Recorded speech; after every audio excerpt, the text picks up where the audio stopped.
today I'm going to be showing you the Electrolux Automatic E 1956 vacuum cleaner. It's so exciting to have this machine, and look at this thing. What do you think this goes to? It goes to a vacuum. You put it on the back and you put some moth stuff in it that kills the moths back in 1956, because you would have moths getting in your house. So that's why you would have that. You have the Electrolux top, and this is not the original floor hose for it. This guy right here is not original. This is a Diamond Jubilee hose, so this is not part of it. This probably got replaced. The wheels got replaced on this vacuum, we think. The plug has seen better days, way better days, because you can see all the wire in it. And here's the owner's manual.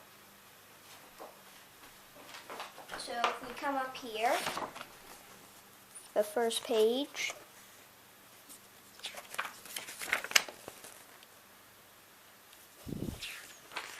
And this is the original owner's manual.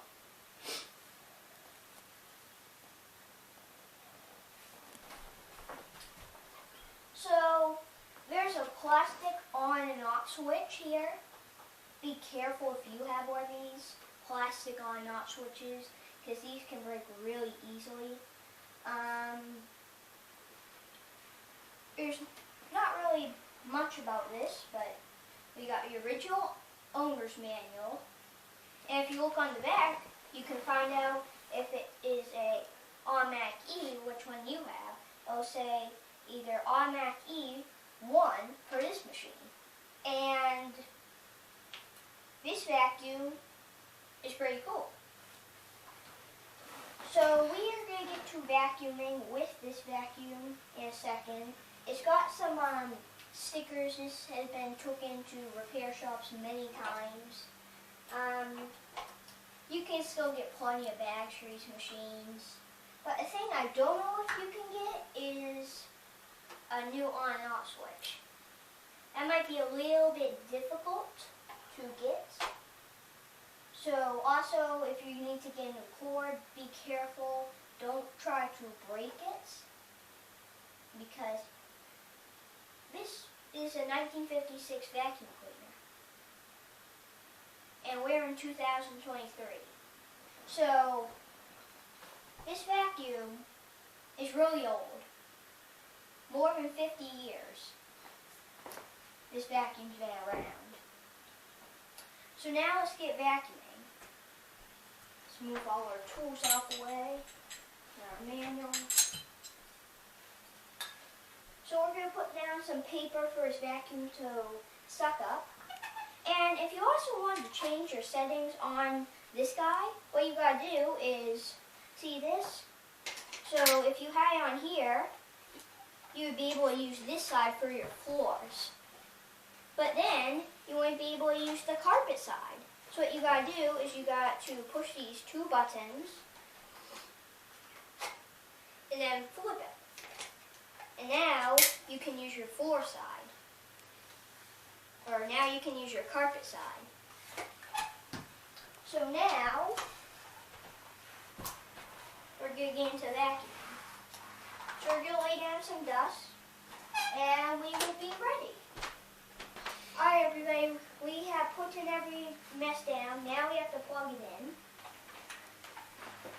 Alright everybody, we ready to start vacuuming. We're going to vacuum all this up, I hope.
to replace the bags, because some of you don't know how to replace your bags.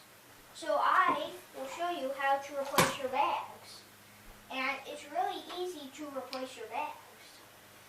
Once you know how to replace your bags on your Electrolux, you'll be able to know how to do it. This cord. And also, if you would like your power head to be electric, the dealers would do that for you. So, we got some bags here. So here's a bag. So now what we're going to do, first step to replacing your bag is pushing this button and pulling out your hose. Then flipping your vacuum up like this.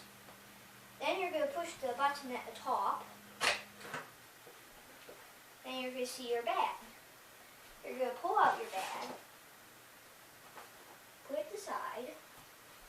Then you're going to put in your new Electrolux bag. And then you're going to get it right in there. Then you're going to close it. There you go. And make sure it's been punched in correctly. Then put it down. There you go. Now, we don't know if ours works correctly because it did have a timer, and your timer at the time was supposed to pop this open when the bag was full. So we don't know if that works anymore on this guy, but it might. We don't know yet. But I'm sure we'll find out, and we will add that to the description if we ever find it out of this video. So make sure to like and subscribe, and I'll see you in the next video. Bye for now. Oh, I got